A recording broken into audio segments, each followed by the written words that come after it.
14 வயதிலே IPL தொடரில் அறிமுகமாகி சூரியவன்ஷி சாதனை. IPL 2025ஆம் ஆண்டு சீசனில் ராஜஸ்தான் ராயல்ஸ் அணிக்காக விளையாடிய 14 வயது வீரரான வைபவ் சூரியவன்சி உலகில் உள்ள ஒட்டுமொத்த கிரிக்கெட் ரசிகர்களையும் ஆச்சரியப்படுத்தி வைத்திருக்கிறார். சாதாரண தள்ளுவண்டி தள்ளுபவர்களில் இருந்து கூகுள் CEO வரை அனைவரும் வைபவ் சூரியவன்சி பற்றித்தான் பேசி வருகிறார்கள்.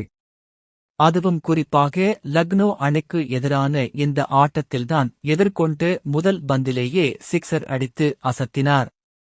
20 பந்துகளை எதிர்கொண்ட அவர் 34 ரன்கள் அடித்தார். இதில் 3 சிக்ஸர்கள் அடங்கும். இதன் மூலம் IPL கேரியரில் முதல் பந்திலே சிக்ஸர் அடித்த 10வது வீரர் என்ற பெருமையை அவர் பெற்றார். மேலும் IPL வரலாற்றில் இளம் வயதிலேயே அறிமுகமான வீரர் என்ற பெருமையும் அவருக்கு கிடைத்திருக்கிறது.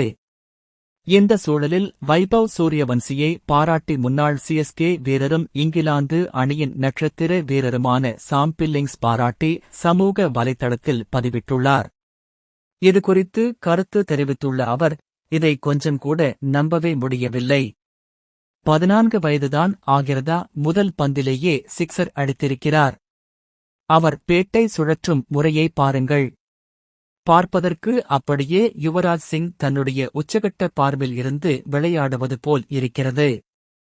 வாவ் என்று அவர் குறிப்பிட்டு இருக்கிறார். இதேபோன்று பலரும் வைபவ் சூரியவம்சியை பாராட்டி வருகின்றனர். இந்த நிலையில் சஞ்சு சாம்சன் அணிக்கு திரும்பிவிட்டார். வைபவ் சூரியவம்சிக்கு வாய்ப்பு வழங்கப்படுமா என்ற கேள்வியும் எழுந்துள்ளது. இதனால் நிதிஷ் ராணாவை நீக்கிவிட்டு சூரியவம்சிக்கு வாய்ப்பு கொடுக்க வேண்டிய சூழலில் ராஜஸ்தான் அணி தள்ளப்பட்டு இருக்கிறது. வைபவ் சூரியவம்சி 14 வயதுதான், ஆனாலும் அவருக்கு தொடர்ந்து வாய்ப்பு வழங்க வேண்டும் என்று ரசிகர்களும் வலியுறுத்தி வருகின்றனர்.